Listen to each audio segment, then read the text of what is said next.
Ram Ram Hare Hare. Hare Krishna Krishna Krishna Hare Hare. Hare Ram Ram Hare Hare. Hare Krishna Krishna Krishna Hare Hare. Hare Ram Ram Hare Hare. Hare Krishna Krishna Krishna Hare Hare. Hare Ram Ram Hare Hare. Hare Krishna Krishna Krishna Hare Hare. Hare Ram Hare Hare. Hare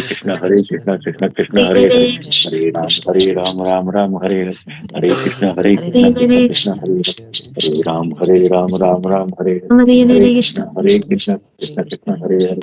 Hare Ram Hare Hare. Hare Krishna Krishna Krishna Hare Hare. Hare Ram Hare Hare. Hare Krishna Krishna Hare Hare. Ram Hare Hare. Hare Krishna Hare Hare Ram, Ram Ram, Hare Hare, Hare Krishna, Krishna Krishna Hare Hare. Hare Ram, Hare Ram Ram Ram, Hare Hare Krishna, Hare Hare. Hare Krishna Krishna Hare Ram, Krishna Hare Ram Hare. Hare Hare Krishna, Ram Hare Hare. Hare Krishna Hare Krishna Krishna, Krishna Hare Hare. Hare Ram Hare Hare Hare. Hare Hare Krishna, Krishna Krishna Hare Hare. Hare Ram Hare Hare Krishna, Hare Hare. Hare Ram, Hare Ram Krishna Ram, Hare Hare Krishna Krishna, Hare Hare. Hare Ram Ram Hare Hare. Hare Hare Hare Krishna, Krishna Krishna Hare Hare. Hare Ram, Hare Ram Ram Hare Ram Krishna, Hare Hare. Hare Krishna Krishna Krishna Hare Hare Hare. Hare Hare Krishna, Ram Hare Hare. Ram Hare Hare Krishna Krishna Hare Hare. Hare Ram Ram Hare Hare Ram, Hare. Hare Ram, Hare Hare Krishna, Krishna Krishna Hare Hare. Hare Hare Ram, Ram Hare Hare. Krishna, Hare Krishna Hare Hare. Ram Hare Hare Krishna, Ram Hare Hare.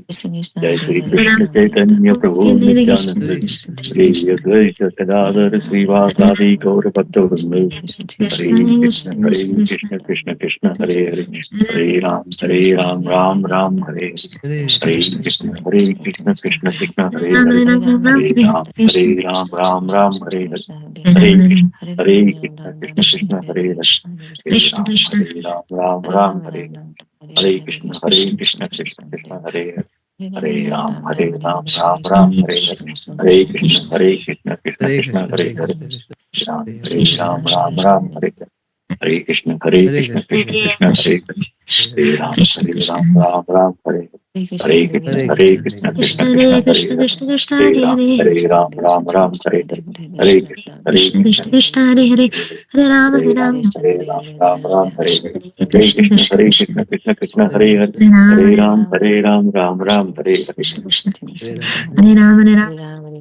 Krishna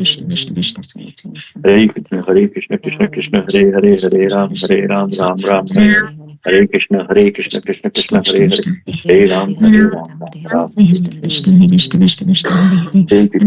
Krishna Krishna Hare Hare Hare Krishna Krishna, Hare Ram Hare Hare Krishna Krishna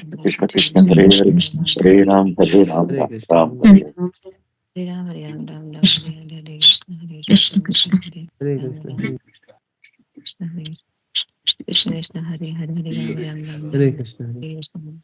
Hare Krishna Prabhuji. Hare Krishna Prabhuji. Hare Krishna Prabhuji. Hare Krishna Prabhuji. Hare Krishna Prabhuji. Hare Krishna Prabhuji. Hare Krishna Prabhuji.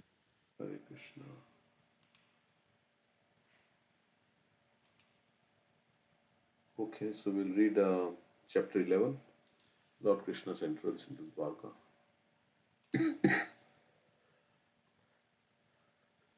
Somebody can read. I can read. Sutta Goswami said, upon reaching the border of his most prosperous metropolis, known as the country of the Anarthas, Dwarka, the Lord sounded his auspicious conch shell, heralding his arrival and apparently pacifying the dejection of the inhabitants.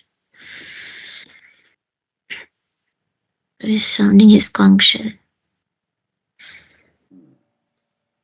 And they were all now very happy because there was separation. Yes. The white and the fat-bowled conch shell, being gripped by the hand of Lord Krishna and sounded by him, appeared to be reddened by the touch of his transcendental lips. It seems that a white swan was playing in the stems of red lotus flowers. So it had become reddened by the touch of the lips of Krishna. It's like the swan playing in the red lotus flowers. And Panchajanya, right? That's what the conch shell Yes. name. Okay. Yeah. The citizens of Dwarka, having heard that sound, which threatens fear personified in the material world, began to run towards him fast, just to have a long desired audience with the Lord, who is the protector of all devotees. So everybody started running, and the sound from Krishna's conch shell is fear personified.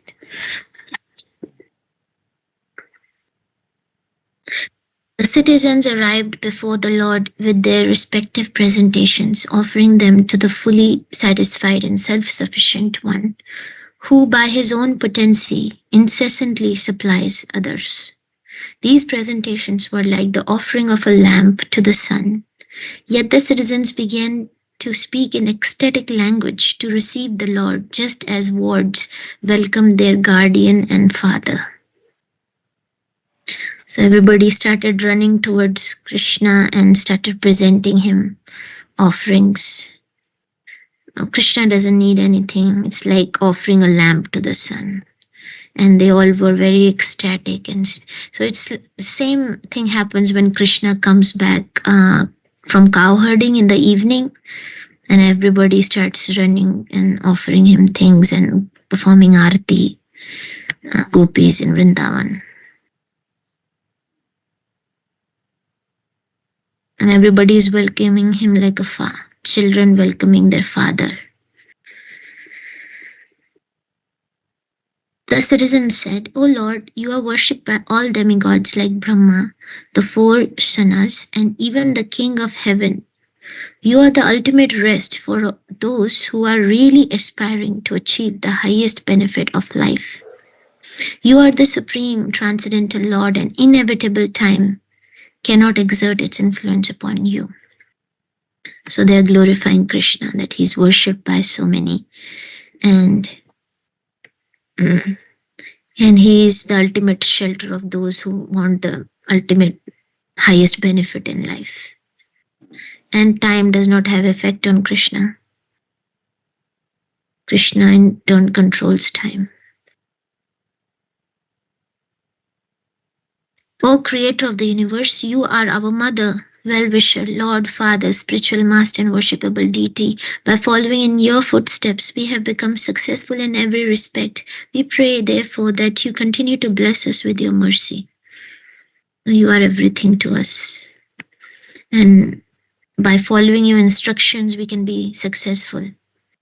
And we pray that you keep blessing us with your mercy. Oh, it is our good luck that we have come again today under your protection by your presence, for your lordship rarely visits even the denizens of heaven.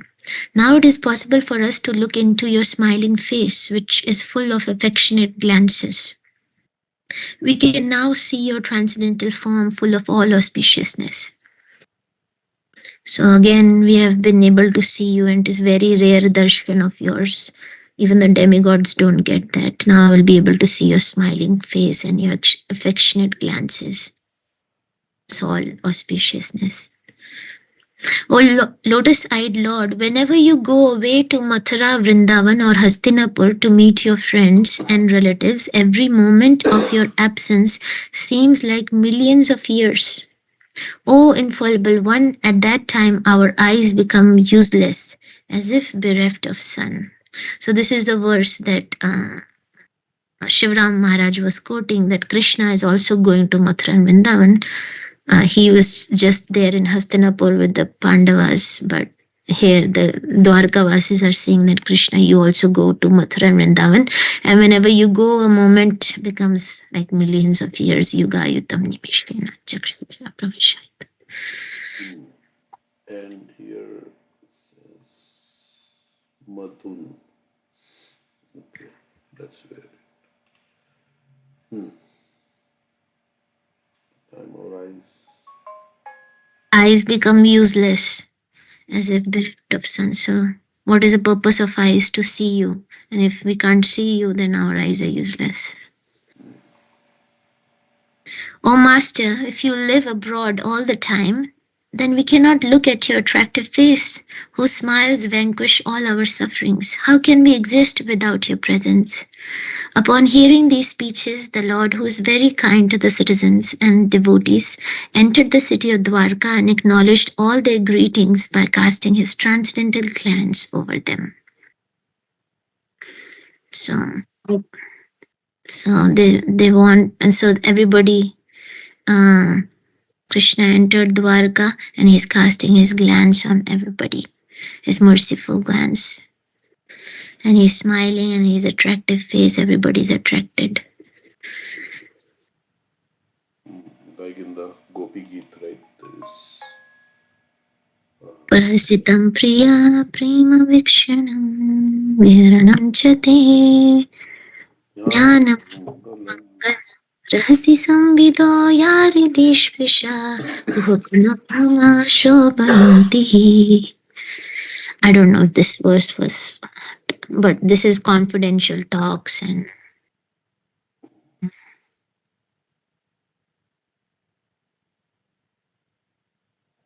which one is confidential talks?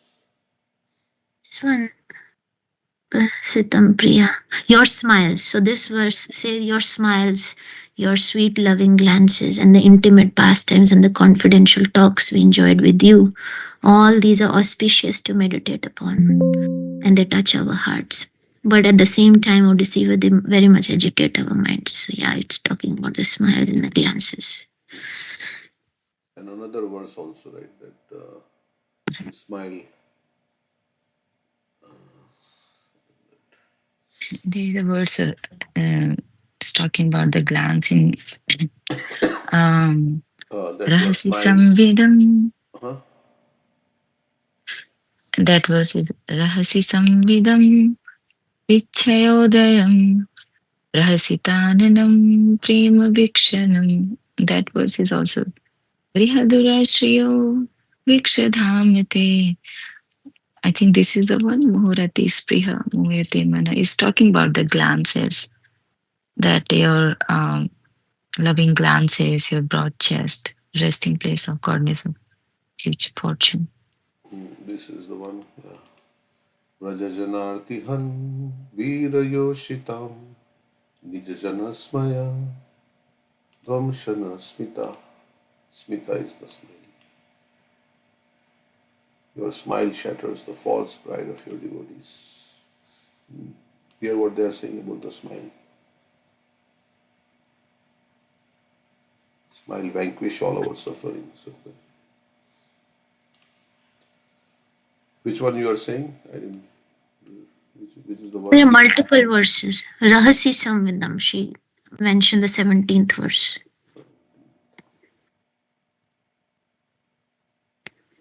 Your smiling face.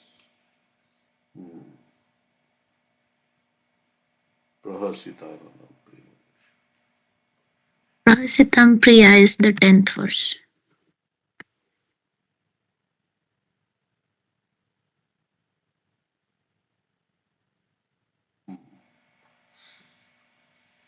But Smita is not mentioned in the verse. Your smiles. I don't know. Smita is the smile. Right? Prahasitam. Oh, Prahasitam. That has that words. Hasitam is smile. Hasna.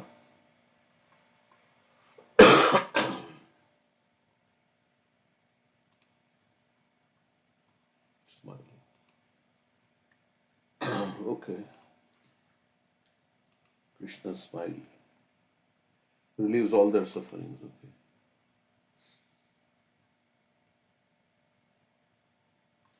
Okay, so next.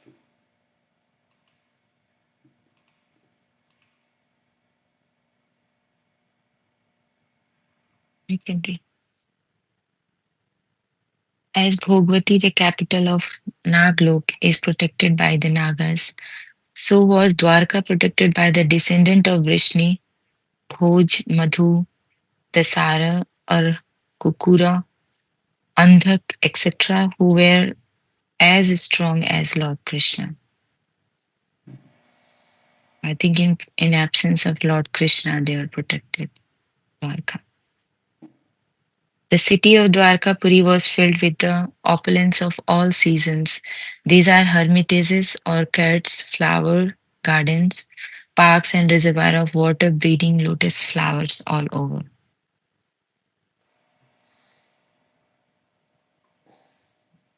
The city gateway, the household doors, and festooned arches along the roads were all nicely decorated with festive signs like plantain trees, and mango leaves, all to welcome to the Lord. Flags, garlands, and painted sign and slogans all combined to shade the sunshine.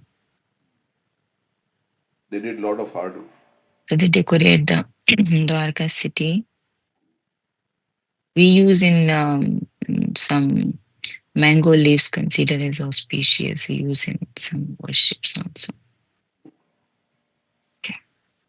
The highways, subways, lane, markets, and public meeting places were all thoroughly cleansed and then moistened with scented water, and to welcome the Lord, fruits, flowers, and unbroken seeds were strewn everywhere. They did a lot of In hard work, right, to welcome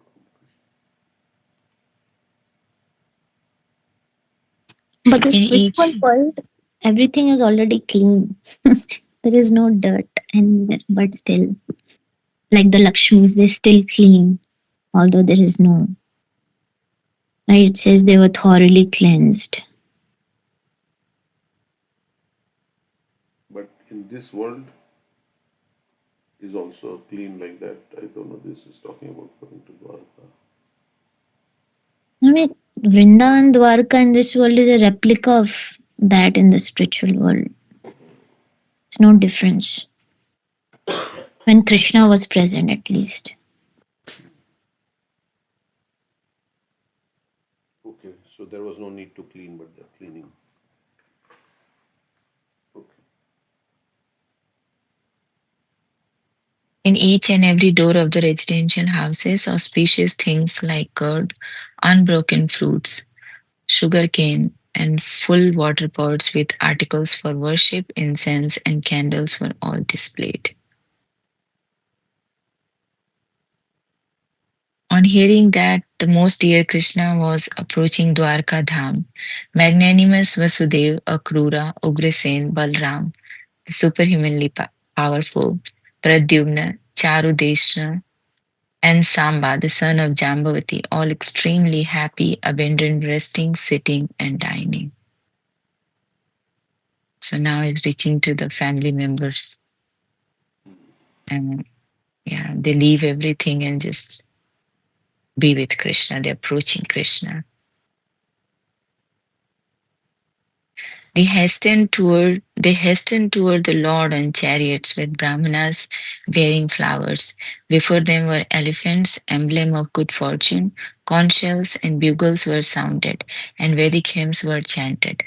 Thus they offered their respects, which were saturated with affection.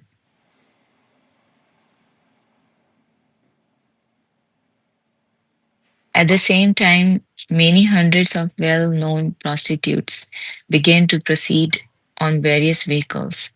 They were all very eager to meet the Lord, and their beautiful faces were decorated with dazzling earrings, which enhanced the beauty of their foreheads. So Krishna glances everyone. His he accept everybody's um, worship. Even the prostitutes come there to receive Lord.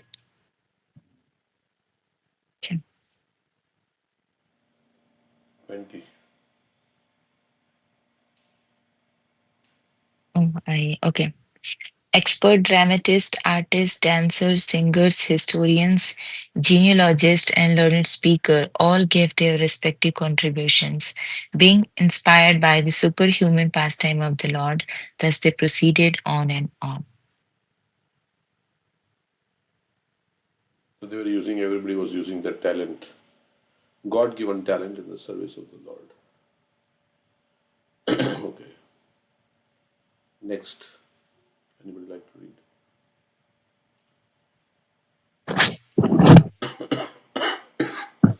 Can I? Yeah, Can I read? go ahead. Lord Krishna, the personality of Godhead, approached them and offered due honor and respect to each and every one of the friends, relatives, citizens, and all other who came to receive and welcome him. Yeah, Krishna is offering respects to everybody. The Almighty Lord greeted everyone present by bowing his head, exchanging greetings, embracing, shaking hands, looking and smiling, giving assurances, and awarding benedictions, even to the lowest in rank. So although is the Supreme Lord is bowing his head, it's amazing, right? God is bowing his head and shaking hands and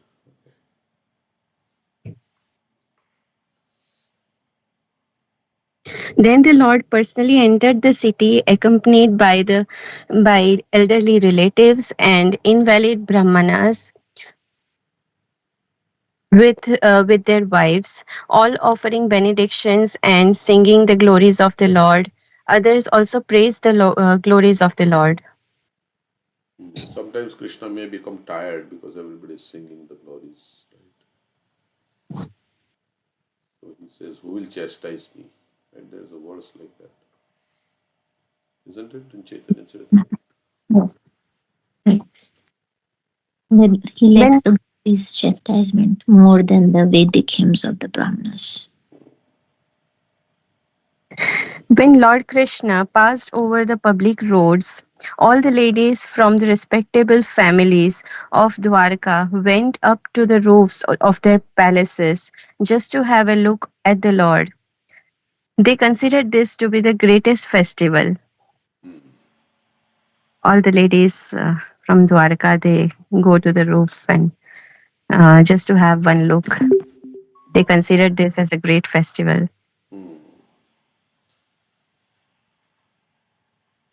Yeah, there is the verse. Priya yadi man kari karaya bhartsan veda stuti hoite hare say moraman. Okay, if my beloved consort reproaches me in a sulky mood, it's Radharani. That stills my mind from the reverent hymns of the Vedas. Okay. Sometimes he yawns. They say Krishna started yawning when all the Brahmanas were singing the Vedic hymns. So Yeah, and Yashoda. the Shakatasur fasting. Yes. Okay, so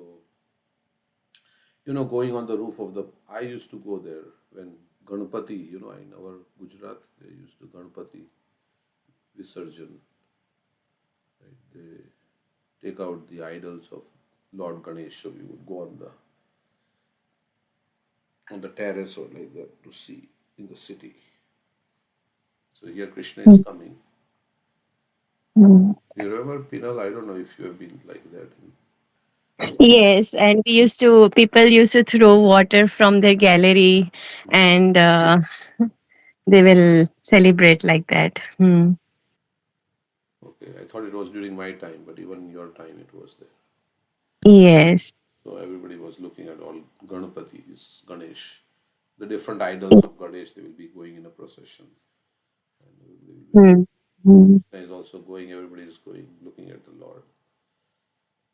Okay. Mhm. They used to throw rangoli, that powdered colors and water on devotees dancing on road for celebration of Lord Ganesha. The inhabitants of Dwarka were regularly accustomed to look upon the reservoir of all beauty, the infallible Lord, yet they were never satiated. Krishna is so beautiful. You can keep looking, and you can never say, "Oh, now I've looked enough. Now I don't want to look anymore." You can keep looking. So his beauty is like they say when the gopis look at Krishna, right? Then Krishna becomes No, the gopis become more beautiful, and then Krishna looking at the beauty of the gopis His happiness increases. increases. Yeah. And seeing Krishna happy, the gopis' beauty increases more. Hmm. And seeing the gopis' beauty increase more, Krishna's happiness increases more. Seeing the beauty of, seeing the happiness of Krishna increase more, the gopis' beauty increase more. And like that, it goes on, right? Never ends. Hmm. The Lord's chest is the abode of the goddess of fortune. His moon-like face is the drinking vessel for eyes, which hanker after all that is beautiful. His arms are the resting places for the administrative demigods, and his lotus feet are the refuge of pure devotees who never talk or sing of any subject except his lordship.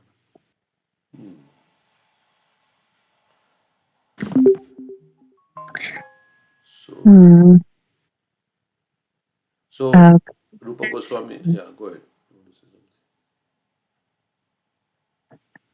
no, I've just uh, Rupa Goswami continuing the. says, yeah, Rupa Goswami says, if you look at the beauty of Krishna, Smeram Bhangi Traya Parichitam.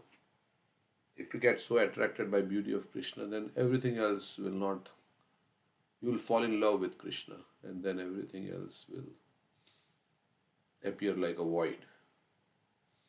So, Smeram Bhangi Traya Parichitam Sachi Vistirna Drishtim.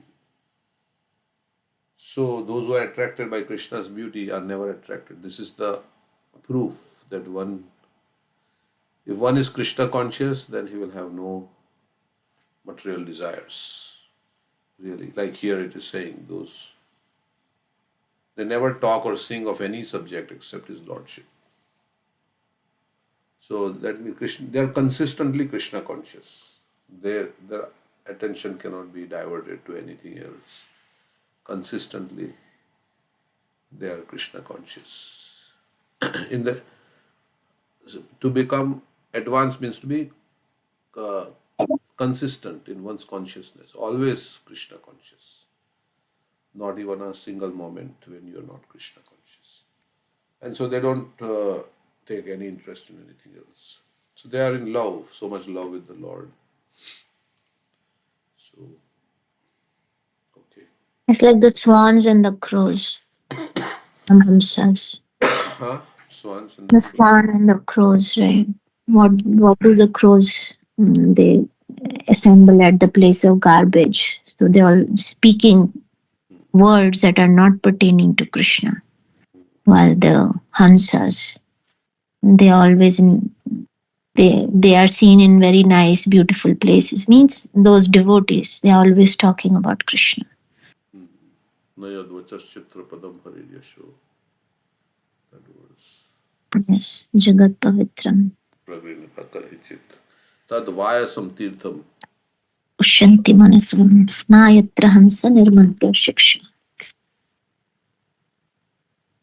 Okay, so this here you're saying the entire universe is full of miseries, and therefore the inhabitants of this material universe are always shedding tears out of intense grief. There is a great ocean of water made from such tears, but for one who surrenders under the Supreme Personality of God, the ocean of tears at once dried up. It once dries up, okay. One need only see the charming smile of the Supreme Lord. So we are crying and crying, crying and crying. Everybody in this material world has cried so much over the generations, like so many people have cried. Why they have cried? For various reasons. Their loved one passed away, their material desire did not get fulfilled. So much crying is going on in this material world. So it has become like an ocean. If you collect all the tears of all the people who have cried over ages and millenniums, it will be like an ocean. So we have to cry in this material world. Either you cry for Krishna or Maya will make you cry. Somehow or other you have to cry. So they say like that. So better to cry for Krishna. Otherwise Maya will make you cry. by giving you birth, death, old age, disease. It's crying, right? All the pain and everything. Okay. As the Lord passed along the public road of Dwarka, his head was protected from the sunshine by a white umbrella. White feathered fans moved in semicircles, and showers of flowers fell upon the road. His yellow garments and garlands of flowers made it appear as if a dark cloud were surrounded simultaneously by the sun, moon, lightning, and rainbows. Hmm.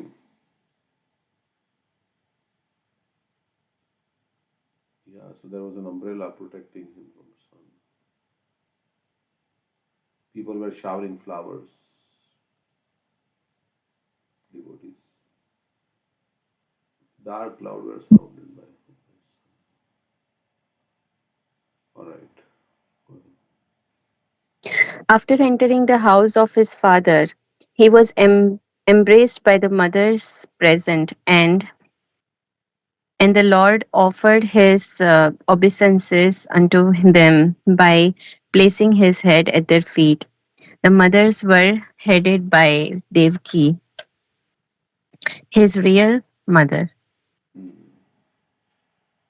So Devki and Rohini both were there, so he must have bowed down to them, and others who were maybe in Vatsalya also. Krishna bowed down to all of them. The mothers, after embracing their son, set him on their laps.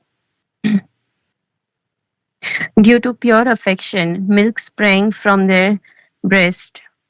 They were overwhelmed with delight, and the tears from their eyes wetted the Lord. Okay, Krishna is so big, he's sitting on the lap of his mother. Mhm. Okay. Thereafter, thereafter, the Lord entered his palaces, which were perfect to the fullest extent. His wives lived in them, and they numbered over 16,000. Hmm. Okay, so 16,000 queens. So he entered each of his palaces. Hmm.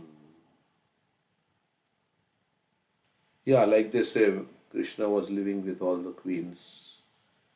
Then, when he would go to his palace, like where he would, Sudhi Mahal. then all the They would all merge. would all merge. Otherwise, there would be 16,000 Krishnas in the Sudharma hall. Then, how it is possible? Okay, all right. So, next, who wants to read? Hare Krishna, I can read. Yeah. The queens of Lord Sri Krishna rejoiced within their minds to see their husband home after a long period abroad. The queens got up at once from their seats and meditations. As was socially customary, they covered their faces shyly and looked about coyly. Sure, okay. The insuperable ecstasy was so strong that the queens who were shy first embraced the Lord in the innermost recesses of their hearts. Then they embraced him visually, and then they sent their sons to embrace him, which is equal to personal embracing. But, O chief amongst the Bhrigus, though they tried to restrain their feelings, they inadvertently shed tears.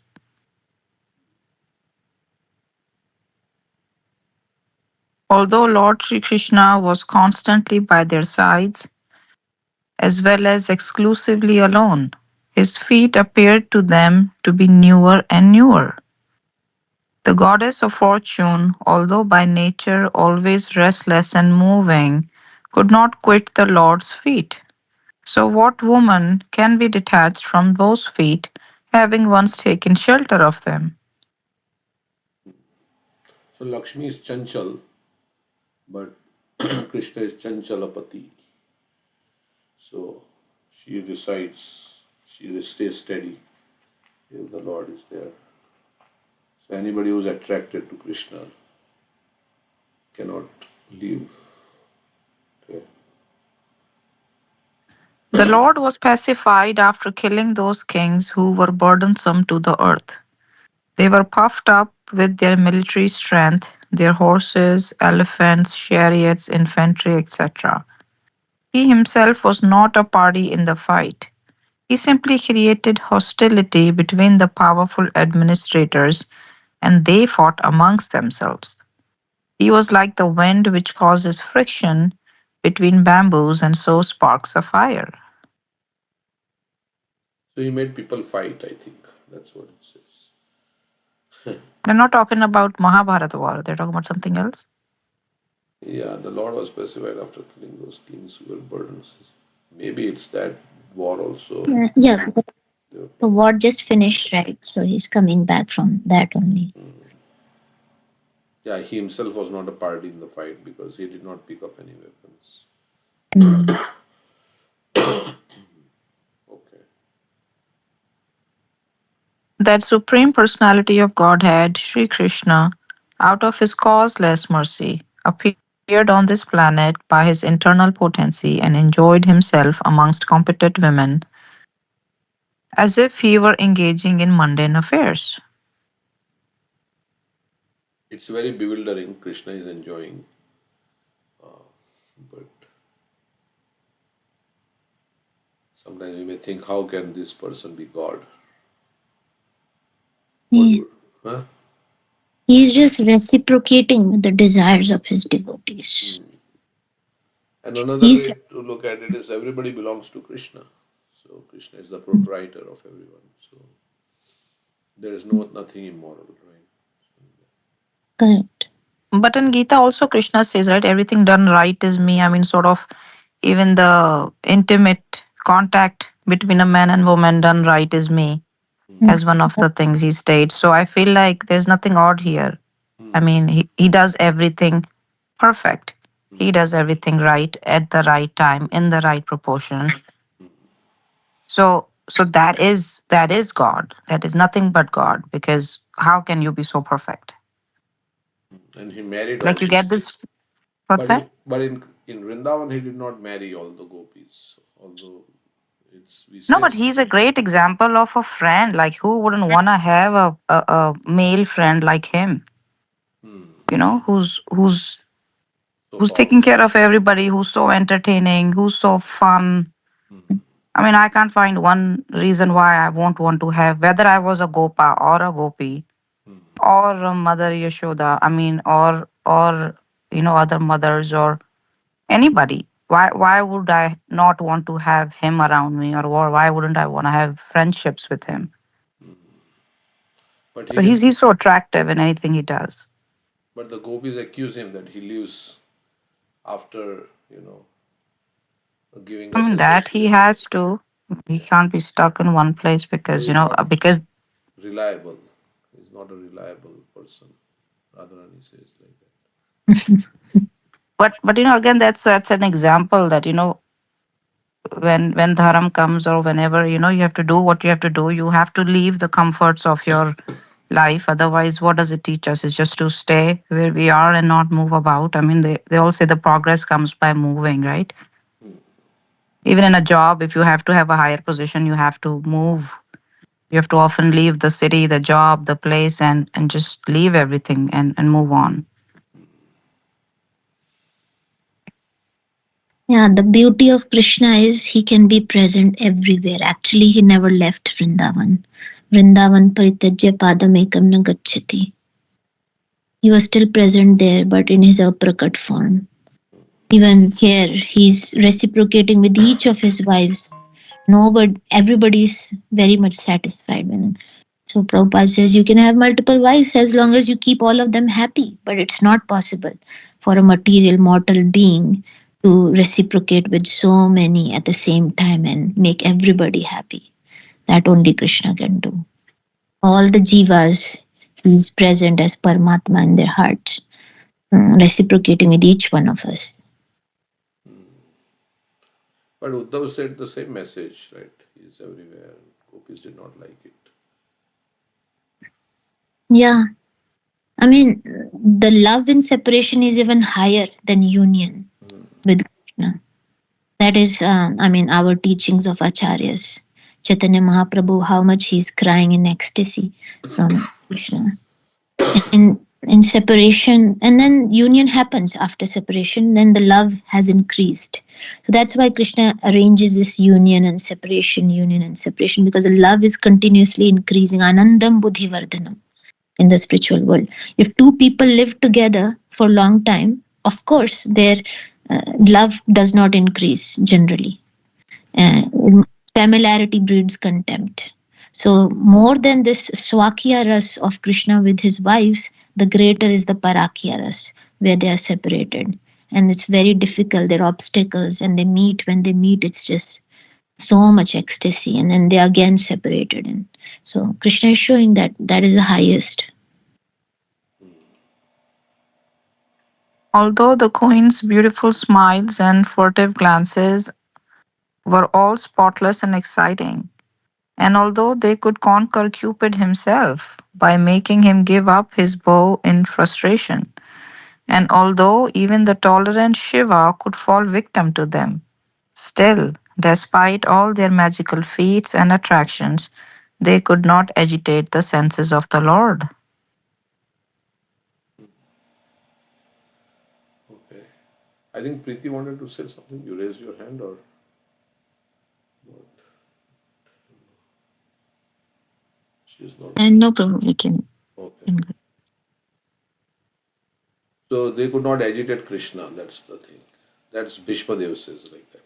Krishna is the greatest brahmachari, even though he is in the midst of the all this beautiful. Okay. The common materialistic conditioned souls speculate that the Lord is one of them. Out of their ignorance, they think that the Lord is affected by matter, although he is unattached. Who was that rishi who was doing tapasya and Indra sent some apsaras to disturb the rishi's tapasya? Actually, he was the incarnation of the Supreme Lord. And Not Narayan Rishi. Narayan Rishi. Mm-hmm. And what did he do? Because he was doing tapasya, Indra thought that he is going to take my position. He sent Urvashi or something, but he just rubbed his thighs and created so many more apsaras, and says, I offered this as a gift to Indra. I'm not bewildered by any of these apsaras sent by you. He created more beautiful apsaras. So sometimes they say sweet maker. He has a shop, right? He has all the sweets. He's selling the sweets. He's not attracted to eating the sweets. We may pass by a sweet shop and we think, oh, I should buy this, I should buy that. As we are attracted by the sweet maker who has made the sweets. He's not attracted by those sweets. Of course, if he's attracted, then he'll eat all the sweets, then he has nothing to sell. But he's not generally attracted like that, we say. So Krishna is. But for Radharani, we say she is Madan Mohan Mohini. She attracts even Krishna. Yeah, that is there. So, yeah, Krishna also becomes attracted by all the devotees, right? So. Yeah, he becomes under the control of his devotees. He becomes a puppet, but out of his own free will. So then, how do we understand this statement here that he is not attracted or he's unattached? He's unattached, but he becomes like a, what is that for Satyabhama? What Prabhupada says, hand-packed husband. Hand-packed husband. Whatever she wants, and Krishna is running to satisfy her desires. That is Krishna's humility. He doesn't need anything, but he becomes subordinate to his devotees to fulfill their desires. He can do anything. That's Krishna's greatness. So that means he's attached. No, he's just reciprocating with their desires. He's not attached. He doesn't need anything. He's But he not is attached to needing fulfilling their desires, right? That's because what. he wants to give pleasure to his devotees. So he's attached to the pleasure of his devotees. Hmm. I think they're talking about lustful attraction to the opposite gender. Hmm. That Lord, they think that Lord is affected by matter, but he is unattached, meaning he's not attracted lustfully.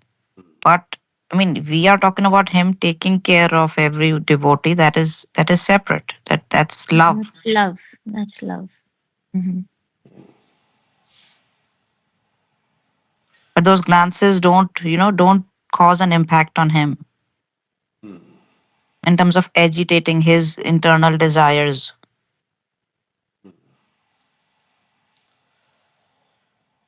Okay, go to the next verse. This is the divinity of the personality of Godhead. He is not affected by the qualities of material nature, even though he is in contact with them. Similarly, the devotees who have taken shelter of the Lord do not become influenced by the material qualities.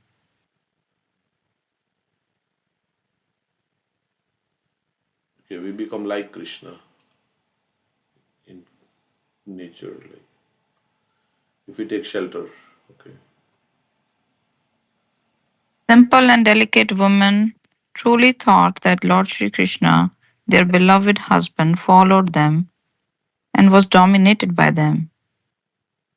They were unaware of the extent of the glories of their husband, as the atheists are unaware of him as the supreme controller. Yeah, Krishna behaved like a henpecked husband. So they thought, yes, whatever I want, Krishna is doing. The wise were thinking like that. Okay, but sometimes maybe in their, but in Dwarka they remember, right? They are more in awe and reverence. But here it says they are unaware of the extent of the glories of their husband.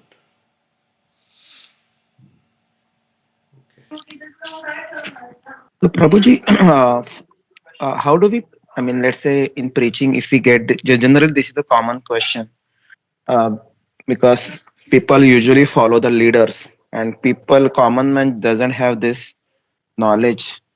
So they just see the external actions. And sometimes they see Lord Ram, example of Ekapatni Vrata, right? Ekapatni.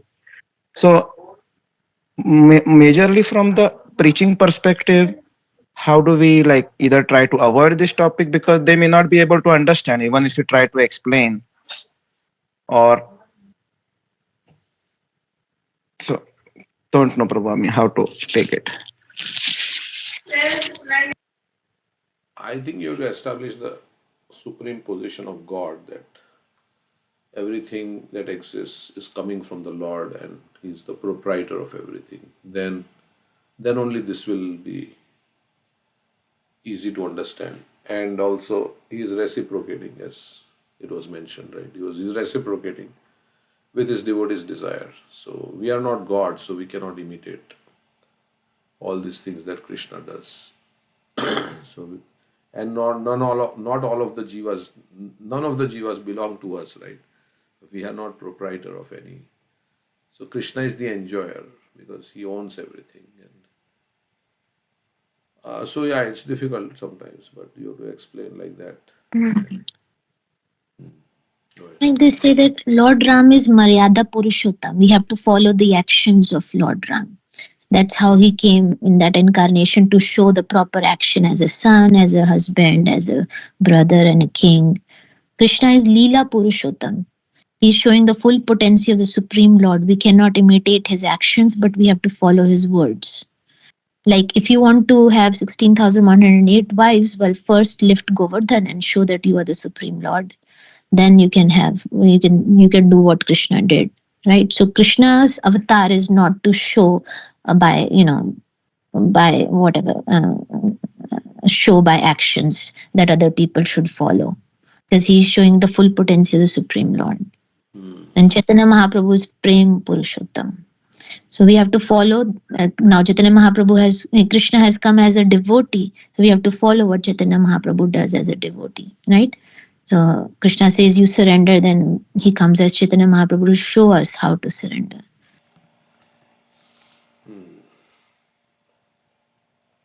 Although he says somewhere, if I did not perform this prescribed duties, all this world would be put to ruination. I would be the, where it says in the Bhagavad Gita, there is a verse like that. In 3.24, Yeah. Krishna is saying, Yeah, I think they say that in the Dwarka Leela, Krishna is showing as an ideal husband that we should follow. How he's getting up early in the morning while his wives want him to sleep. He still gets up and does his meditation, how he does his duties and Sandhya Vandan, as we were discussing. That is in Dwarka Leela, yes. But before that, Vrindavan Leela, where he's dancing with the wives of others and so many other things, that is not to be imitated.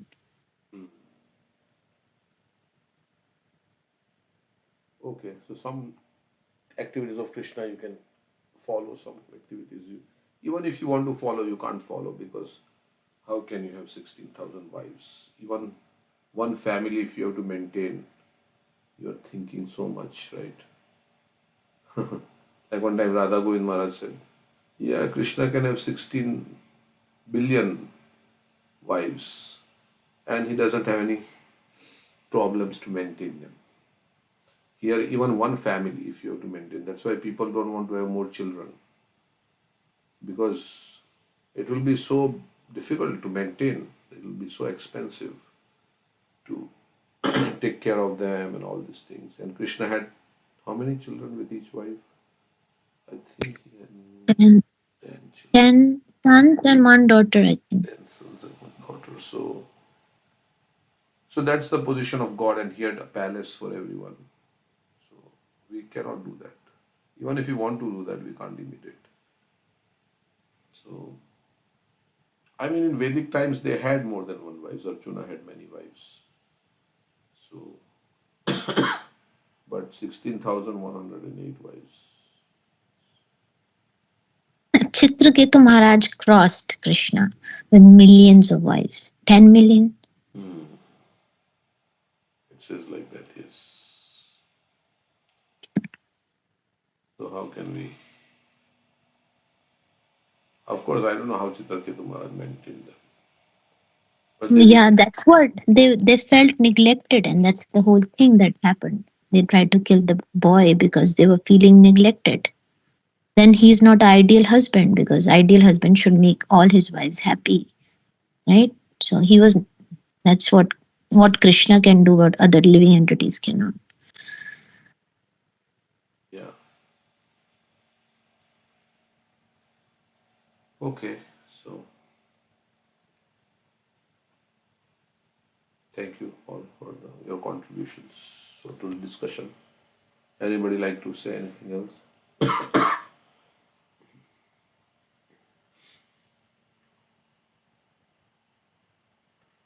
Hare Krishna. Have a wonderful day. Thank you, Prabhuji. Thank you.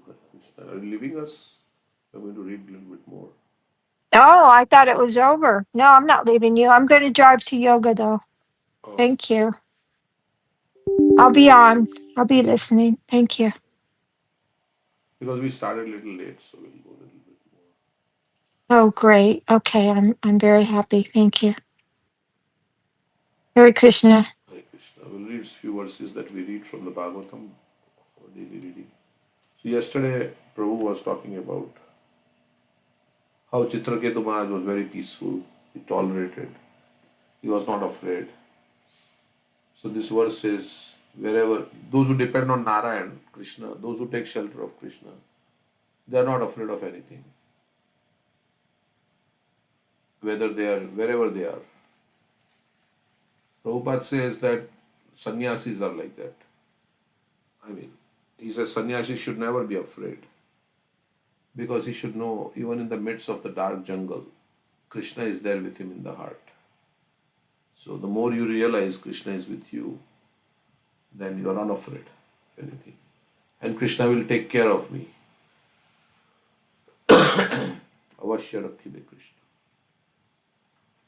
So however he wants to take care, it may not be exactly as we think Krishna will take care of us. but He will take care somehow or other. Even if we have contaminated consciousness, He will take care by purifying us. He'll arrange a situation to rectify, so that we come closer to Him. So somehow or other, if you approach Krishna as a doctor, we are the patient. So He will cure us with His medicine. So that devotee has that faith that whatever Krishna is doing with me is for my benefit.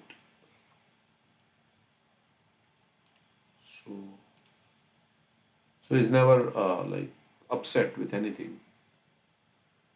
Rather, he takes it as the mercy of the Lord to correct him, to bring him on the right path. Correct. Yeah. I think, like, I was remembering this statement by Prabhupada. Simply, our prayer should be, "My dear Krishna, please remind me to always chant your holy name. You're sitting within me as super soul. So you can put me into forgetfulness or into remembering you. Please do not put me into forgetfulness. Even if you send me to hell, it does not matter, just so as long as I can always chant Hare Krishna." So the devotee is afraid of forgetting Krishna. As long as we are remembering Krishna, chanting Hare Krishna, we are all right. As soon as we forget Krishna, that's where all the sufferings will start.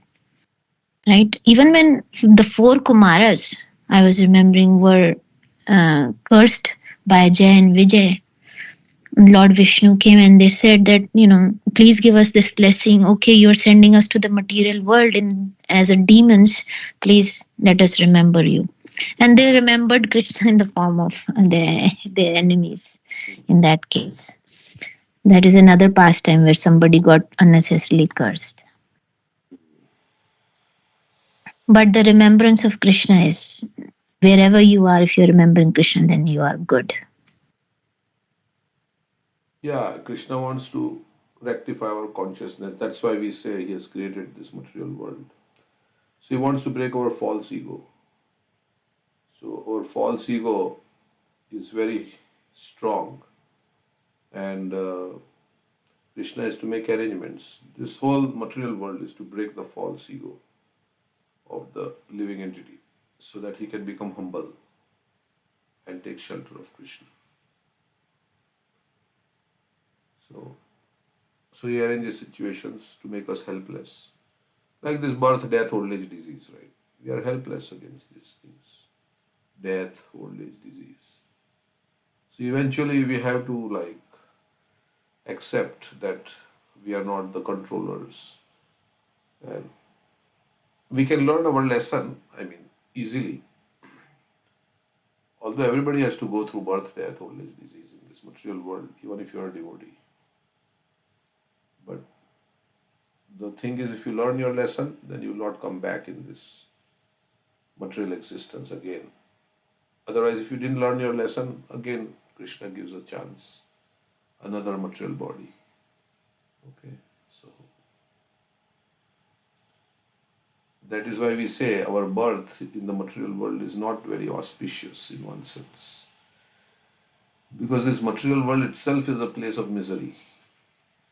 And to come to a place of misery and a place of struggle, is it a very good thing? Nobody will accept that. So, like if you say any third world country, or any country where there is a war going on, oh, I got my visa to Ukraine, I'm so happy.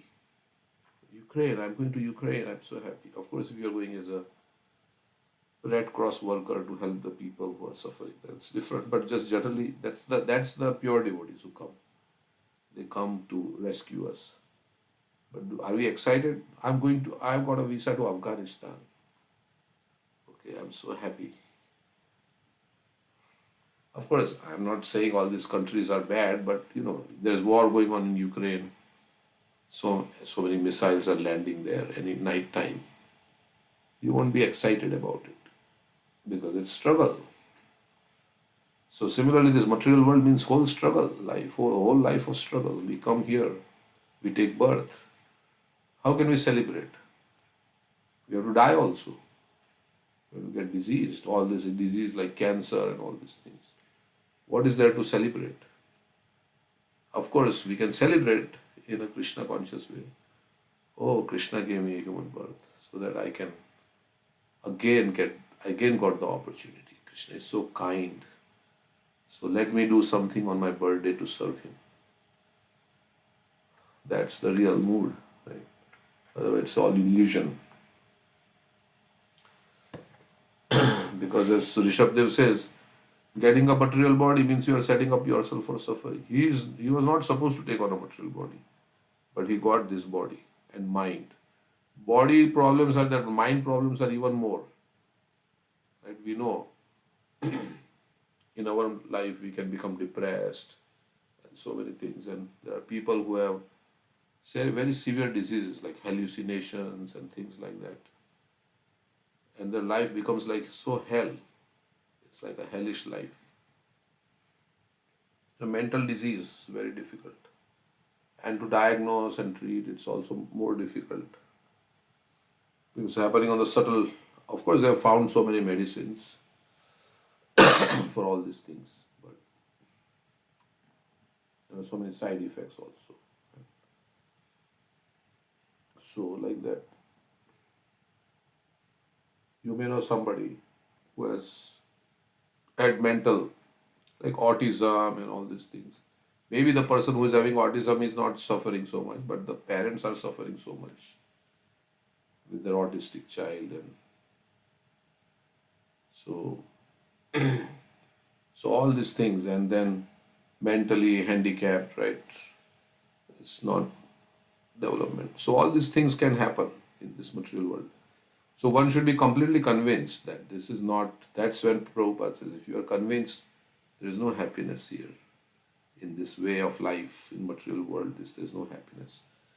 Of course, you can become happy in a Krishna conscious way. Vishwam Purnam Sukhayate in this material world. But when you are convinced completely that there is no happiness and everything is temporary, even if I am happy, it's not going to last. So it can end at any time. And without any notice, it can just end. So when you are feeling like that, then you take shelter of Krishna more. Okay. So that is why Krishna wants to remind us of all these things. So we can go back to him, because Krishna is thinking why we are suffering in this. No father likes his children to suffer, right? In anxiety and depression and all these things in this material world. So, okay, so he has created that situation. Now somebody will say, why Krishna did not create a world where there is no death? Is he not capable of doing it? Is he not capable? He can do, right? He can make us enjoy forever. So why didn't he create like that? Why is he forcing us to go back to Godhead? What is the answer?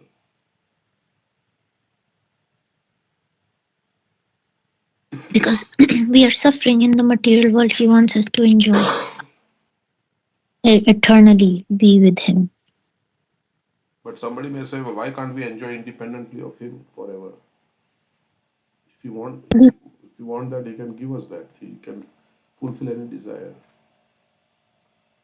We cannot enjoy independently. We by nature are dependent on him. Jivira Surup hoye Krishnera Nitya Das. So by constitution we are part and he's the whole. So that's why it will never work out because that is how it is made. You may say, well, I want to be the whole. Why I am the part? I want to be the whole. But you are the part. That is how it is. That's where it ends, right? You cannot argue more than that. So the whole part wants to become the whole. It is not possible. Because it's constitutionally like that. The leaf wants to become the tree. How it's possible? The leaf is leaf. So we are souls, and our constitutional position, as you are saying, is we are subordinate. We are dependent on the Lord. But if you want to become Otherwise, then Krishna creates illusion, because if we want to have something fulfilled, then we have to be in Maya. We have to be in illusion. Otherwise, it will never, our desire will not be fulfilled. So you put your, Krishna created this illusion, Maya, and then we are put in this illusion. So we can try it out for some time, that illusion. So like that it's going on. Where I'm thinking this is mine, this is I am this body, and all these people connected to this body are mine, and this is my house, and this is my nation, and my. And that's all taken away. That illusion gets over at some point suddenly. Okay, so we know this is the basic philosophy. Okay, so Dehinam Deha Sanyogat Dvanva Nishvara Lilaya Sukham Dukham Mritri Janma Shapo Anugraha Evacha. Because of the actions of the Supreme Lord's external energy. Yesterday, Param Brahma, I was talking to Param Brahma Prabhu, yesterday who gave the class. He told me very interesting thing. So I said, Prabhu, so you are in this Brahmachari ashram. You plan to be in the Brahmachari ashram. What are your plans for the future? He said, I was in Australia. And he was saying that so he was friends. He says, I have many Grihastha couples who are my friends. Sometimes the wife and the husband, they don't get along well, and or something. Then they would consult him. So they were consulting him, and he was saying that many women who were married, they advised him, don't get married, don't get married. So he was saying that. Anyway, I'm just saying what he was saying. So, so he's saying they are like in married life, and they are telling me, Prabhu, you just stay as how you are. So we are just having a casual conversation. So he was saying like that. Okay. Because of the actions of the Supreme Lord's external energy, the living entities are conditioned in contact with material bodies. The dualities of happiness and distress, birth and death, curses and favors are natural byproducts of this contact in the material world.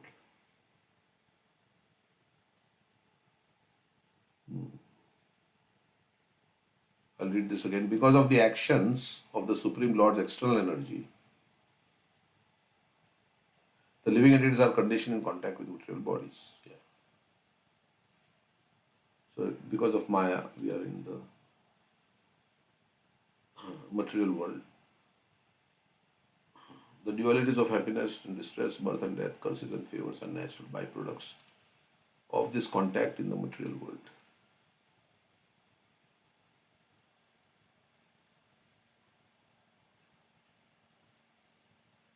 Yeah, so dualities happen in this material world. In the Bhagavad Gita, we find Maya Dakshina Prakriti Suyate Sacharacharam.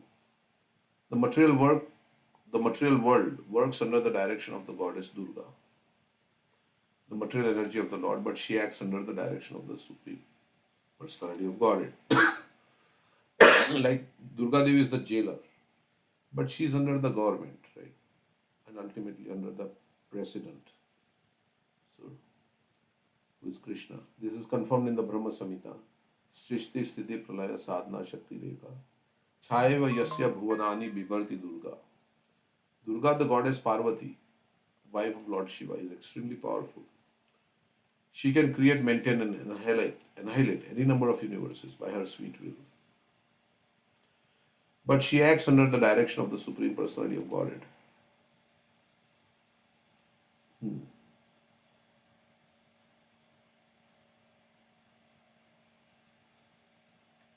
So she can do everything under the direction of the Supreme, not independently. Krishna is impartial, but because this is the material world of duality, such relative terms as happiness and distress, curses and favors are created by the will of the Supreme.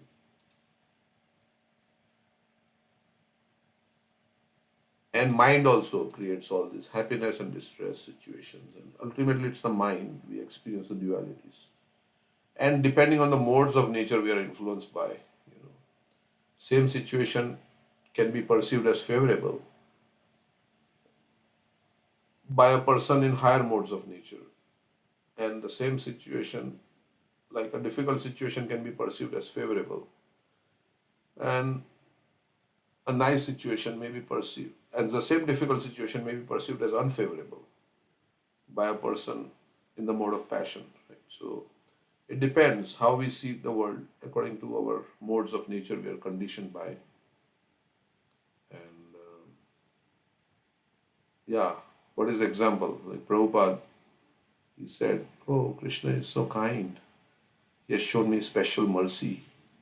He took everything away from me so I could come to depend on him." And like that. But the other person may think, "Oh, I worship Krishna. Krishna took away everything from me. So he made me penniless. Oh, this is very bad. I will stop worshipping Krishna." He can come to another conclusion like that. Of course, this requires very great spiritual advancement to see like that. So, are created by the will of the Supreme. And he thinks it is my karma. I have created this situation. Why should I blame Krishna? I have created this karma by my own desires. So, why should I blame Krishna?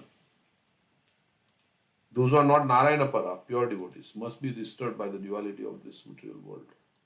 Whereas devotees who are simply attached to the service of the Lord are not at all disturbed by it. So those who are pure devotees, they are not disturbed by the duality of this material world. And those who are not pure devotees, they are disturbed. For example, Haridas Thakur was beaten with a cane in 22 Bazar, but he was never disturbed. Instead, he smilingly tolerated beating. Despite the disturbing dualities of the material world, devotees are not disturbed at all. Why they are not disturbed? Because this is a passing phase. This is not the eternal thing. This is just coming and going. Today it is like this, tomorrow it will be like that. So in that way also, the devotee thinks it's all like a dream. This is all like a dream. This nothing is going to stay that way. So he doesn't consider it very seriously. Like Keshav Maharaj said that one devotee told him, "Don't take this dream too seriously." So because in dreams, sometimes you can have a bad dream, sometimes you have a good dream, but it is all a dream after all, right, in that sense. So those who are out of the bodily conception, mental, they think, what is all this? This is nothing. This is just coming and going. This is nothing to do with me. I am not getting old. I am not dying. I am spirit soul. So those who are completely on the spiritual platform, for them this is not at all disturbing. Very high platform, but then we can just at least understand. But to realize is another thing, right? So we get disturbed by, I get disturbed by so many things. So, yeah. Because they fix their minds on the lotus feet of the Lord and concentrate on the holy name of the Lord, they do not feel the so-called pains and pleasures caused by the realities. And because they are absorbed in the Lord, and they have realization about the material world, and they are absorbed in the Lord. So they don't have too much time. Because if you have very important, like we say, if you have very important business to do, then you're focused on it. And there are some small things that is happening. You keep going. Because we say, like, if you have to go to a meeting and somebody cuts in front of you, all these things happen in your driving, you don't become agitated. Because if you become agitated by all these things, then you lose the sight of going to the meeting. Right? Then you will get caught up in solving your temporary problems, and so you lose sight of the actual goal. So those who have kept their eyes on Krishna as their target, their small things, they don't get distracted by this, and because their focus is there on Krishna. That's what he's saying here, Prabhupada, in the purport. So their goal is spiritual world. Then there is nothing in this material world to achieve really. They have no material ambitions and things like that. This is not the place I'm supposed to be in. So they are detached. They just do the needful, whatever is necessary to keep the body and soul together. But their goal is parampadam, right, to go to the spiritual world. So in this world, you cannot do anything. Sometimes Prabhupada says, toilet, yeah, it's a toilet. You clean it, again it becomes dirty. So this is like a toilet. You finish your business and get out. Don't stay in the toilet. Like sometimes you stay in people toilet, they read newspaper or things like that. So we are not supposed to do that. We are supposed to finish. I'm just giving in. So you are supposed to finish your business and get out. So this is just a few years. Life is very short. It will end. Yeah. Because yesterday I was talking, somebody says, how old is your father? He says 86. They were all saying, wow, this is so 86. So I said, how long people live in this world? What do you think? Oh, 70, like that, 70, 75, like that. That's it. Then I was thinking, my God, I don't have enough time now. I'm coming close to the mark. So better get more serious about all these things. So another 1 or 2 decades here and there, and it's all over. And it can be over at any time. But for this temporary situation, we are putting so much of our energy in making it very nice and wonderful. So then that's like what you can say. It's a foolish thing to do. Of course, we have heard this all. Kamasya nendriya pritir. लाभो जीवेत यावत् जीवस्य तत्त्व जिज्ञासा नार्थं। You have to ditch the material world. Ditch means do whatever is, you deal with it as much as is necessary in the material world. Don't get too much absorbed in this material nature because it will entangle you. If you become, like Prabhupada was saying, as much as is necessary, you have to deal with material nature. Don't get too much into it because it will bind you and then it will be difficult.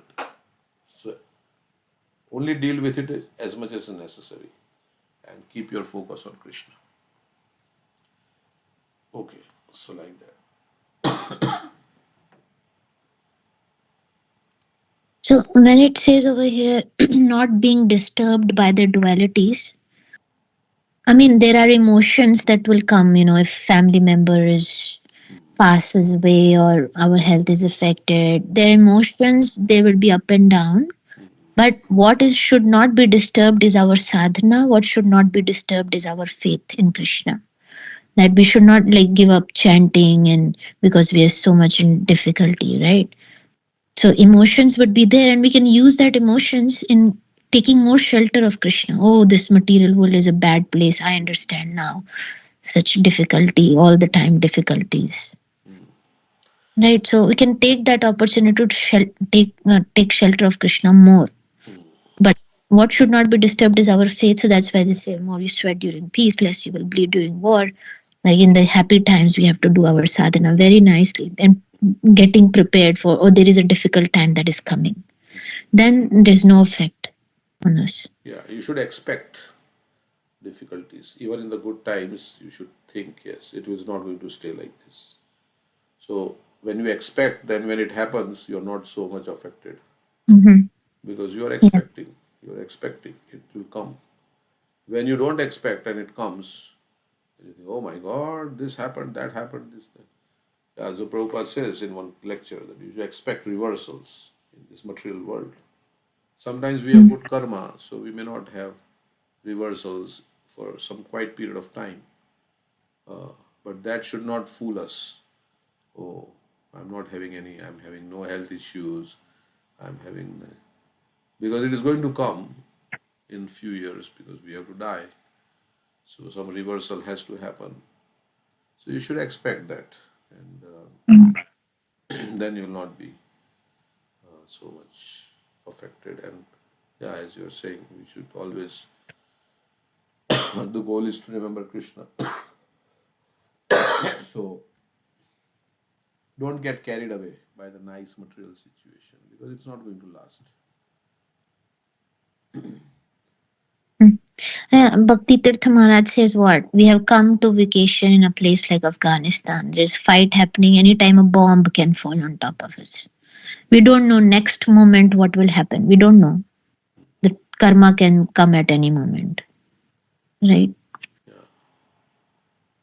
So So that you that have kind to be of that kind of thought process dampens our desire for uh, material enjoyment. Dampens means it'll make it slack. Our strong that passionate desire it should make it slack. And if that happens, that's good, right? Because Prabhupada says, yeah, that falling of temperature is a good sign because we are all charged up by the mode of passion. So the fever has increased to 104, 106 degrees. So when it becomes less, then it's a good sign. Of course, other people may think you're boring, you don't have any ambition. But no, devotees have ambition, a lot of ambition. Prabhupada had a lot of ambition. How to give Krishna to others. And of course, he was a pure devotee, so he was already pure. But we can also have the ambition how to purify myself. It's a big lifelong project. How to purify my consciousness from lust, anger, greed, pride, envy, illusion. Like that's it's not easy. And how to give this Krishna to others. That's the two projects we have in our life. How to purify my consciousness and how to share this knowledge with others. So that is the ambition of the devotee. How I can become pure and how I can share this knowledge with others. So it's not like devotees are not ambitious, but they are ambitious for the right thing. Other all ambitions are useless. Okay.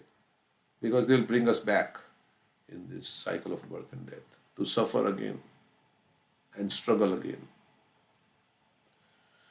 Okay. It's 8:52. Should we read one more verse? One more verse. yes. Yeah. We can. Anything anybody like to say? Like all those who have not said anything. Juhi and Preeti and Krishna Prasad and Charuta. Okay. Umakant, Dwarkanath. Are you all there? Saturday morning, maybe it's early. Nobody's there. I'm listening to you. Okay, Preeti. You want to say anything?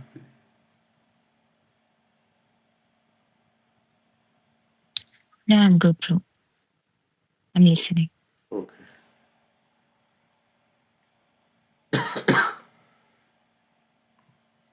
Next verse. Avivek krita pumso yartha bheda ivatmani gunadosha vikalpascha videva shaji vatkritaha. As one mistakenly considers a flower garland to be a snake or experiences happiness and distress in a dream. Okay, flower garland to be a snake. So in the material world, by a lack of careful consideration, we differentiate between happiness and distress, considering one good and the other bad. So lack of discrimination or lack of recognition, uh, lack of awareness, something like that. We take one thing to be other. And so we differentiate, this is good thing, this is bad thing. But actually everything is bad if it is not bringing us closer to our actual. If you think deeply, who are we? Who are we? Why am I here? Just ponder on these two questions. Who am I and why am I here? And what is this life all about? Where will I go after this life? All these things, if you just think about deeply, then That's like, discrimination, right? We are discriminating means ultimately what is good for me, what is not good for me, who am I really, and what is this world about? So deep down, we have to ask these questions, right? What is my real identity? So of course we know we are not this body, first thing.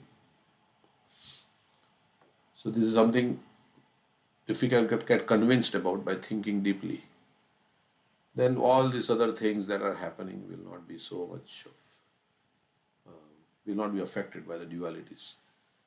The happiness and distress of the material world of duality are both mistaken ideas. In the Chaitanya Charitamrita, it is said, Dvaite Bhadra Bhadra Gyan Sab Manodharam, Ei Bhala, Ei Man, Ei Sab Brahm. This is good, this is bad, this is all mental concoction. This is, this is all illusion. The distinctions, like how it is, in this material world, conceptions of good and bad are all mental speculations. So when we generally say good means it is giving me happiness. If something is giving me sense gratification, like that, we say it's good. If something is not giving me sense gratification, it's bad. In material consciousness, this is how we define good and bad. This is a good situation because it is, I will get sense enjoyment, and this is bad because I will not get sense enjoyment. So that's how we discriminate between good and bad. The distinctions between happiness and distress in the material world of duality are simply mental concoctions. For so-called happiness and distress are actually one and the same. So does it mean like somebody has lost a lot of money and somebody who is very rich, the both situations are same? Somebody who has lost a lot of money or somebody who has a disease and somebody who is healthy, are both the situations same? What do you think? It is saying, so are actually one and the same. Yeah, because it's very temporary situation considering the eternity of time. That situation does not have any significance overall unless that affects your sadhana and bhakti, where somebody thinks that they have lost all money and they want to commit suicide and give up their human body and don't have any idea about the goal of life, then that overall in the life's journey that had an impact, right? But materially, whatever situation, it does not overall in infinity, compared to infinity, does not have any significance. But if it affects your bhajan, sadhana, bhakti, that has an effect. But they say you can remember Krishna in any situation, right? So Yeah, but we are talking about pure devotees. They can remember Krishna. yeah, But if but they're not somebody's, pure devotees, correct? So yeah, then they can make their if you situation are even affected, worse. yes, we are Yeah. affected. If you have pain, I have pain in my leg. I cannot concentrate, right? My whole. That's why they say, Shankaracharya says, what this is, Bala Avastha Krida Asakta. तरुणी तावत् तरुणी रक्ता वृद्धा तावश्चिंता मग्ना परमे ब्रह्मणि कोऽपि न लग्न. Vidya Avastha Chinta Asakta, right? The Chinta is there. When you have bodily problems, then the whole thing shifts, right? To, okay, I have this disease, how can I get rid of this disease? And it's natural, right? So then, where is the time to think? He's saying, there is time to think about the absolute truth. So at every stage of life, there is some chinta or something that is distracting us. In the childhood, it is the toys or the playing. In youth, it is the opposite gender. He's saying like that. And then in the old age, you're concerned about how am I going to survive? I have this problem, that problem. So where is the time to think of the absolute truth? So they are like the happiness and distress in dreams. Sleeping man creates his happiness and distress by dreaming, although they actually have no existence. See, if you are out of bodily conception of life, then whatever is happening to the body, you're not concerned at all. This is not me. This is my garment. Sometimes you can wear a torn garment also, like you don't even realize. One time I was wearing a dhoti, it was torn in somewhere. I didn't realize it. Somebody said, "Oh, your dhoti is torn." So why I was not, because I didn't care at that time the dhoti was torn or not torn. In the same way, those who are above the bodily conception of life, this body is like a garment for them.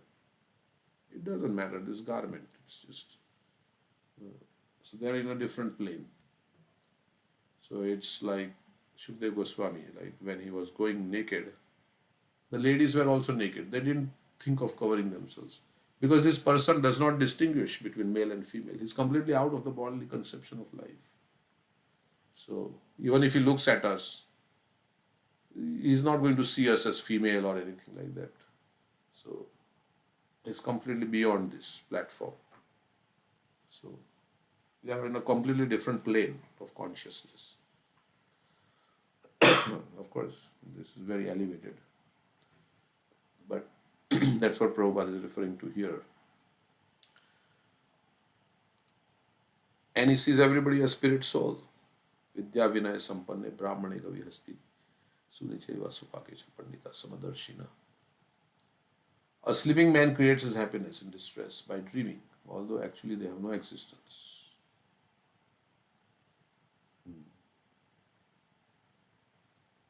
But in the dream, as long as you are in the dream, you are affected by that.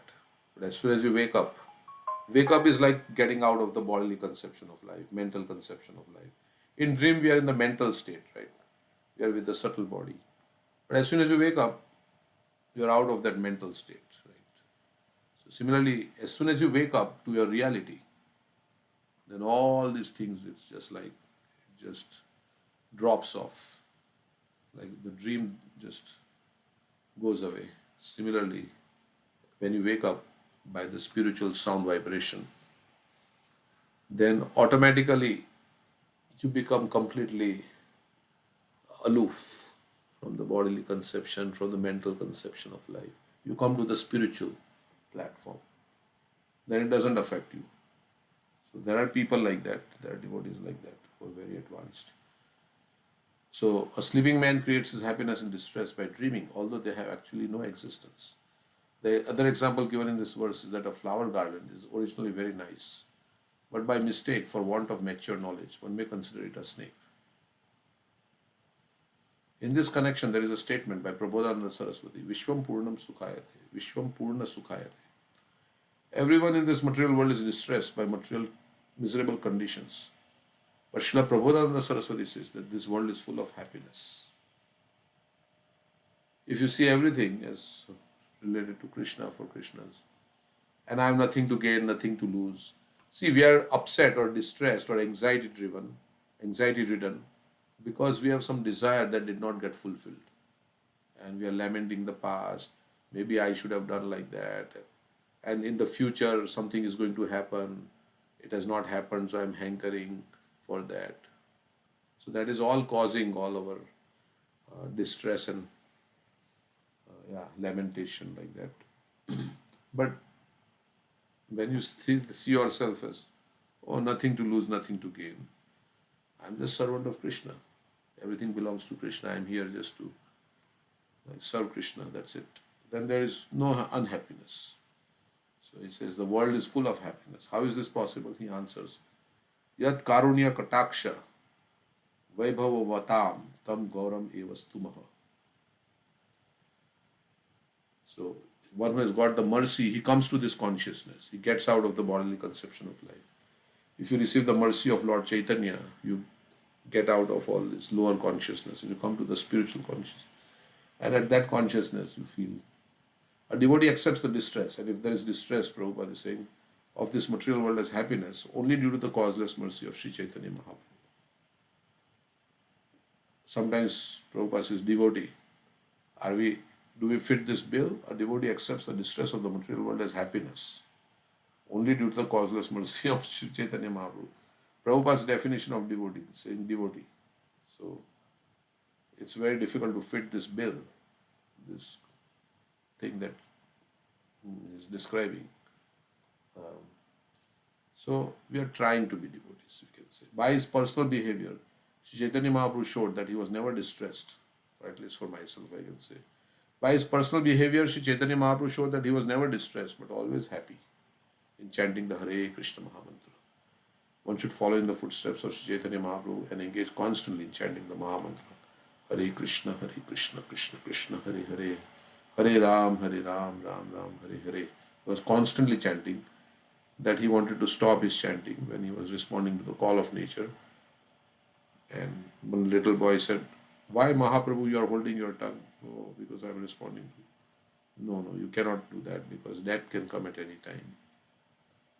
Like the two things we should remember, death can come at any time, so we should always chant Hare Krishna, Krishna Krishna, Hare. Then you will never feel the distresses of the world of duality. In any condition of life, this is a nice statement. In any condition of life, one will be happy if he chants the holy name of the Lord. So if we want to be always happy, then we should always chant the holy name of the Lord.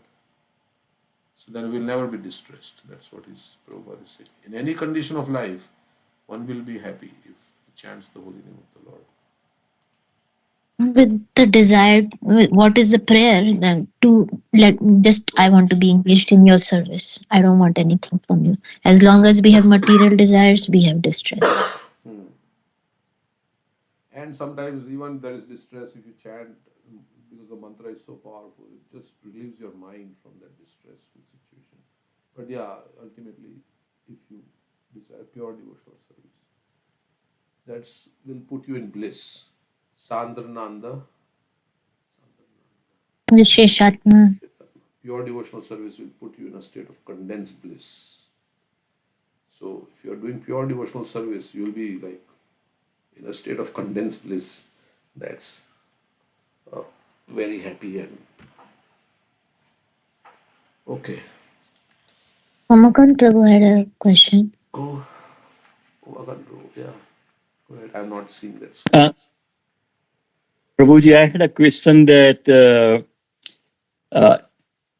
since Chaitanya Mahaprabhu was chanting Hare Krishna, is that the reason he is called Prem Purushottam? Or there is something more than that? Why he was called Prem Purushottam? Because he came to give Krishna prem. Everybody through the chanting of the holy name. Right. So, thank you. Yeah, he did Sankirtan. Lila Purushottam is Krishna. We say sometimes Prem Purushottam. And Maryada Purushottam Lord Ram. There is a verse. Narpita Charim Chirat Karuna Avtaraniha Karuna Avtarinaha Kalo Samarpayitam Unnato Jwalar Samasva Bhakti Shriyam Hari Purata Sundara Diti Kadamba Sadam Sandipita Sadaridaya Kandare Suratuva Sachinandanaha. So what was not bestowed for a long time, Anarpita Charim Chirat, this Lord Chaitanya has come to give. That is the Unnat Ujjvala Rasam, this love of the Vrindavan, you could say. This love, spontaneous love of Rajvasis. And ultimately, the highest Madhurya Ras. Lord Chaitanya has come to give. So, may that Lord Chaitanya be situated in the innermost chambers of your heart. So, yeah, so he came to propagate this. Ultimately, there are external reasons internally. He wanted to experience also what Radharani was experiencing, but he also wanted to give what that experience was to others through the Sankirtan. So those who chant Hare Krishna, they can come to that platform of Madhurya Rasa and feel what the gopis are feeling for Krishna. Or the Manjaris, you can say like that. Manjaris feel what Radharani feels, right? So Manjaris have the same emotions as Radharani. Like a mother, right? When the child suffers, the mother can feel the pain, uh, how the child is suffering. Similarly, the Manjaris, they are so much, their consciousness is so much in Radharani that whatever Radharani feels, they also feel like that. So they experience that same. Of course, they don't want to be with Krishna, right? They don't want to be like, they just want to serve Radharani. But they feel all the. Okay. So, Chaitanya Mahaprabhu came to give us this. By his personal behavior, Shri Chaitanya Mahaprabhu showed that he was never distressed, but always happy in chanting the Hare Krishna Mahamantra. One should follow. I think we read all this. Okay. In dreams, we sometimes enjoy eating sweet rice and sometimes suffer, as if one of our beloved family members had died. Okay. Sometimes we are enjoying, we are eating sweet rice. And we are enjoying. And sometimes we are suffering in our dream. Oh, my family member has died. Because the same mind and body exist in the same material world of duality when we are awake. The so-called happiness and distress of this world are no better than the false, superficial happiness of the dreams. So when you awake, so we are not awake, our eyes are open. No, no, our consciousness is not awake. Or mind, I'm talking mind. Consciousness is not awake. If consciousness is awake, means you perceive Krishna and like that, then that's why it's a Jiva Jago, Jiva Jago. Gora Chanda bole, Kota Nidra Jao Maya, Pisha Chira Kole. How long you will sleep like in this illusion? Wake up, wake up. Wake up means we are not sleeping actually, like we are closing our eyes and sleeping like that, but we are sleeping to our real identity, who we are. So we have an imposed identity. It's called Upadhi. And we are thinking this is who I am. So we have our identity, but we should always remember our actual identity. That I am not the son of anybody. I am not the father of anybody. I am not the husband or wife of anybody. I am the servant. I am spirit soul, part and parcel of Krishna. So we do our duties, but we do not forget our real identity. So in the same way, when we wake up, then as the dream like appears to be like false. So those whose consciousness is awakened from the dream of the bodily conception of life, then they are not affected by all this. And mind also, the material mind. The mind is the medium in both dreams and wakefulness. And everything created by the mind in terms of sankalpa and vikalpa, acceptance and rejection, is called monodharma or mental concoction. So we are living in a dream. This whole material world, everybody is living in a dream situation. But actually, those who are in spiritual world, they are awake. But in this material world, everybody, if their consciousness is not awakened, from their perspective, we are all dreaming here.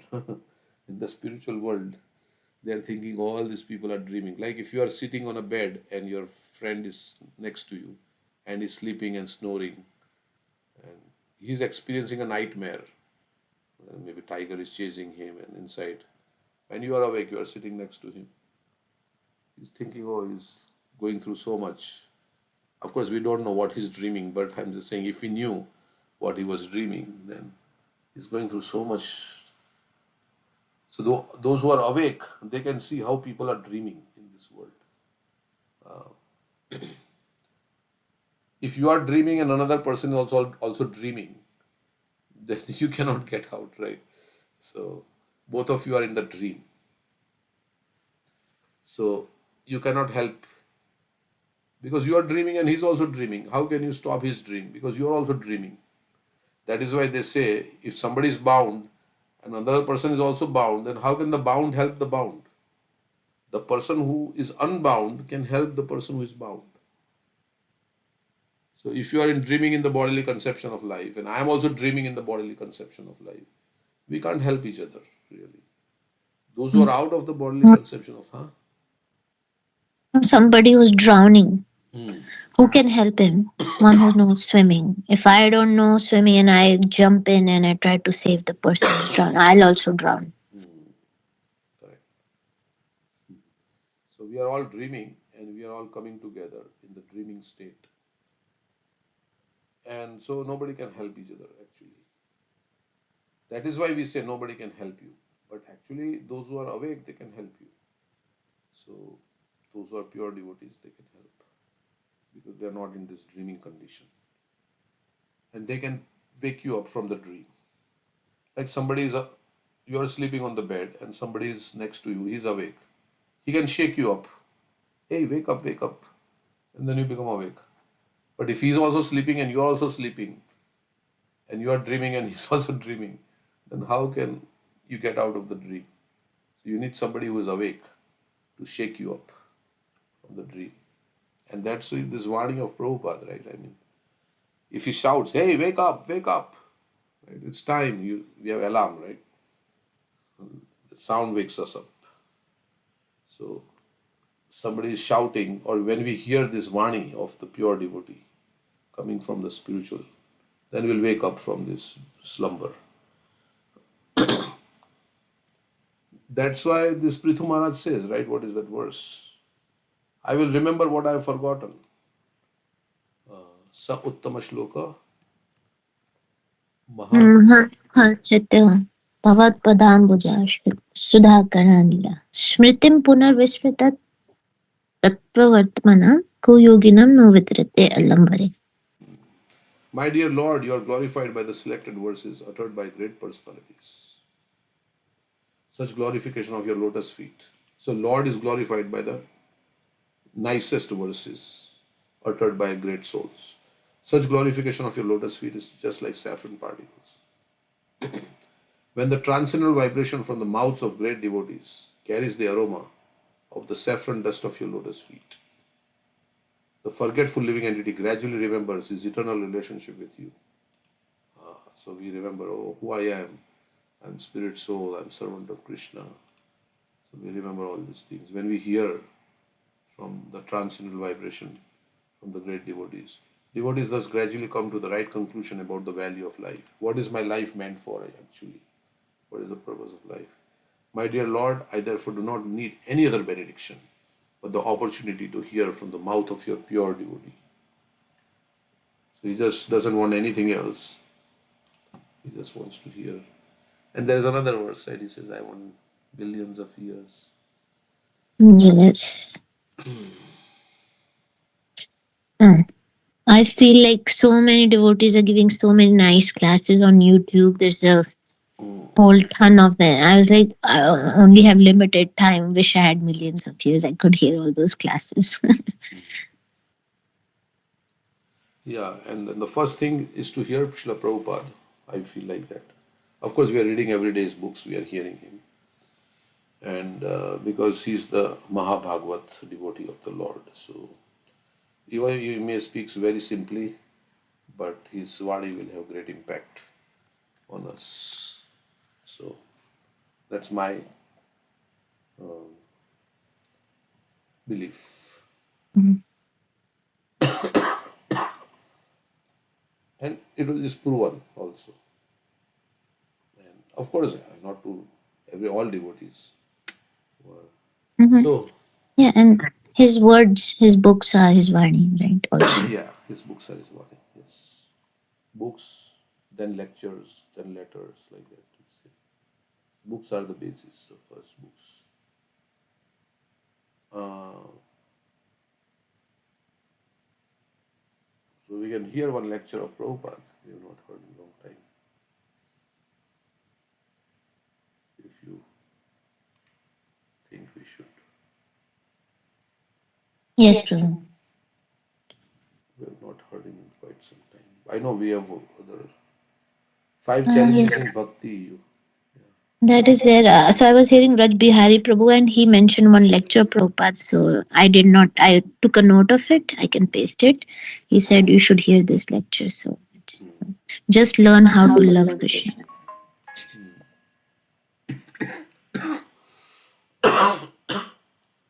Okay, we can hear that lecture.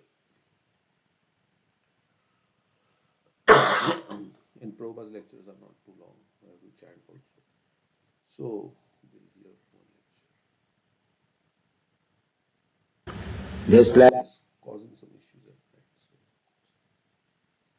So. Okay, so where is it? Is it good recording? that man was illiterate. It was not possible for him to read Bhagavad We Gita. can't hear.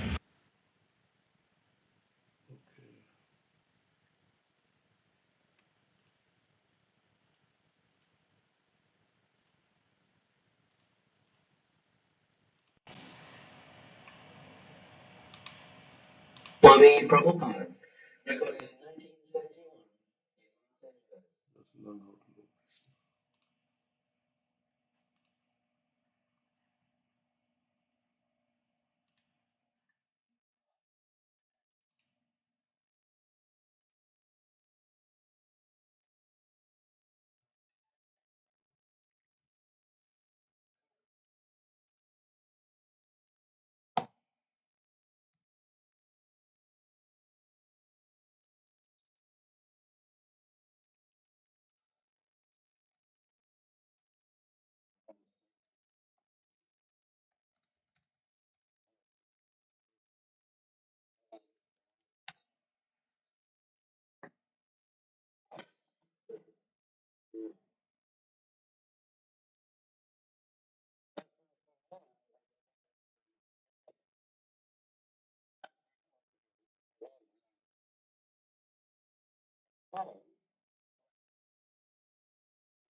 Madashraya.